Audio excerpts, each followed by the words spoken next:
আপনি কেমন করে বুঝবেন যে আপনার ডায়াবেটিস হয়েছে, অর্থাৎ উপসর্গ কি? ক্লাসিক্যাল যে ডায়াবেটিসের উপসর্গ সেটা হচ্ছে যে খুব জল তেষ্টা পাওয়া, খিদে বেড়ে যাওয়া এবং ঘন ঘন প্রস্রাব পাওয়া এবং এর সঙ্গে ওজন কমে যাওয়া, অর্থাৎ অস্বাভাবিক ওজন কমে যাওয়া। কিন্তু এইগুলো হচ্ছে টাইপ 1 ডায়াবেটিসের ক্লাসিক্যাল সিম্পটম। আমাদের দেশে কিন্তু যে ডায়াবেটিস হয় সেটা মেনলি টাইপ 2 ডায়াবেটিস। টাইপ 2 ডায়াবেটিসে কিন্তু নন স্পেসিফিক সিম্পটম হয়, অর্থাৎ যে সিম্পটমগুলো বললাম, উপসর্গগুলো, এগুলো হয়তো থাকতেও পারে, নাও থাকতে পারে। নন স্পেসিফিক কি উপসর্গ হয়? আপনি অফিসে গিয়ে কাজ করতে ইচ্ছে করছেন না, ঘুম পাচ্ছে। আপনি রাত্রেবেলা ঘুমাচ্ছেন কিন্তু তাও ঘুম থেকে উঠে শরীর দুর্বল লাগছে, বেশি ঘুম পাচ্ছে, ওজন হঠাৎ করে কমে যাচ্ছে বা ওজন বেড়েও যাচ্ছে এবং পায়ের বা হাতে কোথাও একটা কেটে গিয়ে খাওয়া হয়েছে, শুকোচ্ছে না, হ্যাঁ, বা ধরুন শুধু রাত্রেবেলায় বেশি ইউরিন হচ্ছে।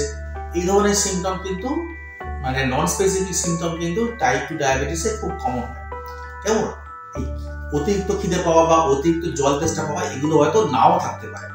এই শরীর দুর্বলতা বা বেশি ঘুম পাচ্ছে, দুর্বল হয়ে যাচ্ছেন এবং কাজ করতে ইচ্ছে করছে না, কেমন? এই উপসর্গগুলো হলেই কিন্তু আমাদের ব্লাড সুগার আমরা চেক করতে বলি। বিশেষত যদি আপনার ফ্যামিলিতে ডায়াবেটিসের হিস্ট্রি থাকে, এই ফ্যামিলি হিস্ট্রিটা কিন্তু খুব ইম্পর্টেন্ট।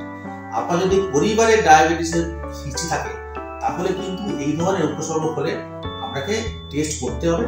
এবং উপসর্গ না থাকলেও ফ্যামিলিতে ডায়াবেটিস থাকলে আপনার কিন্তু 30 বছর বয়সের পর প্রত্যেক বছর একবার করে fasting sugar, BP sugar, HbA1c, creatinine check করা উচিত।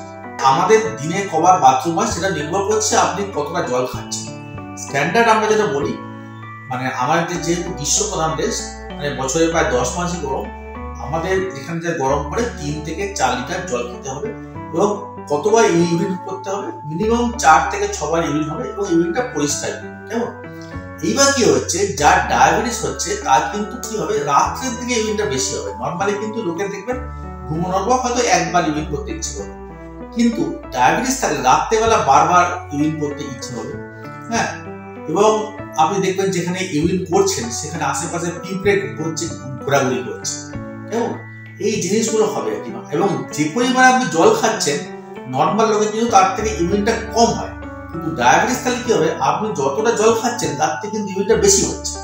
ফলে আপনার সবসময় জিভ শুকিয়ে যাচ্ছে, আপনার একটা ডিহাইড্রেশন লাগছে, আপনার একটা অবসন্ন লাগছে। এই উপসর্গ হলে কিন্তু আপনাকে বুঝতে হবে যে আপনার ব্লাড সুগার বাড়ছে। আমাদের যে ব্রেনে একটা স্যাটাইটি সেন্টার আছে, ঠিক আছে, এবং সেটাকে বিভিন্ন হরমোন কন্ট্রোল করে। এবং ডায়াবেটিস হলে কি হয়, আপনারা জানেন যে ডায়াবেটিস হলে কি হয়, ইনসুলিনটা কমে যায়, আর ইনসুলিনের যে অপোজিট হরমোন সেটা হচ্ছে গ্লুকাগন, ওটা বেড়ে যায়। তাতে করে কি হয়, এই যে ব্রেনের স্যাটাইটি সেন্টার এবং আরো কিছু কিছু হরমোন আছে যারা এই সেন্টারকে, ব্রেনকে কন্ট্রোল করে। এবার কি হয়, যেই মুহূর্তে ইনসুলিনটা কমে যায় এবং ইনসুলিনের অপোজিট হরমোনগুলো বেড়ে যায়, তখন কিন্তু ব্রেনের এই খাবারের উপর কন্ট্রোলটা কিন্তু নষ্ট হয়ে যায় এবং তাতে কি হয়, পেশেন্টের ব্লাড সুগার বাড়তে থাকে, মানে খেতে ইচ্ছে করে বেশি, হ্যাঁ। আমাদের যে মানে স্যারেরা একটা খুব ভালো কথা বলতেন যে ডায়াবেটিসে ব্লাড সুগার হাই, তবুও পেশেন্ট করে খাই। এটাই হচ্ছে ব্লাড সুগারের লোক। এবার ফ্যামিলি হিস্ট্রি নেই ডায়াবেটিস হওয়ার সম্ভাবনা কেন? সেটা হচ্ছে ডায়াবেটিস, এক্ষেত্রে আপনাকে জানতে হবে ডায়াবেটিসের প্রধান কারণ। ডায়াবেটিস মানে যে আমার দেশে মেনলি হয় টাইপ 2 ডায়াবেটিস, সেটার প্রধান কারণ হচ্ছে ওবেসিটি, অর্থাৎ ফ্যাটটা বেড়ে যাচ্ছে। সোজা কথা বলতে গেলে পেটের মেদ বেড়ে যাচ্ছে।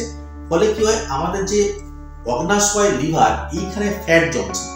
ফলে কি হচ্ছে, অগ্ন্যাশয় থেকে ইনসুলিনটা ঠিক মতো বেরোতে পারছে না এবং বেরোলেও এই ফ্যাটের জন্য, মানে অতিরিক্ত পেটের মেদের জন্য সেই যতটুকু ইনসুলিন বেরোচ্ছে ততটুকু ইনসুলিন ঠিক মতো কাজ করতে পারছে। এখান থেকে কিন্তু ডায়াবেটিস রিভার্সালের কনসেপ্টটা এসছে। মানে আগে আমাদের আইডিয়া ছিল যে ডায়াবেটিস হচ্ছে ক্রনিক ডিজিজ, কিন্তু এখনকার যে সায়েন্স বলছে ডায়াবেটিস ধরা পড়ার 6 বছরের মধ্যে কিন্তু ডায়াবেটিস ঠিক হয়ে যায়। এবং আমার অনেক পেশেন্ট যা কিন্তু প্রথমে ডায়াবেটিস ছিল তাদের এখন কিন্তু কোনো ওষুধ খেতে হয় না, তারা ডায়াবেটিস রিভার্সাল প্রোগ্রামের থেকে রিভার্স হয়ে গেছে। আমরা কি করি, আমরা ইনিশিয়ালি লাইফস্টাইল ঠিক করে এবং এক্সারসাইজ করে এবং কিছু মেডিসিন দিয়ে আমরা তাড়াতাড়ি পেটের মেদটা কমিয়ে দিই।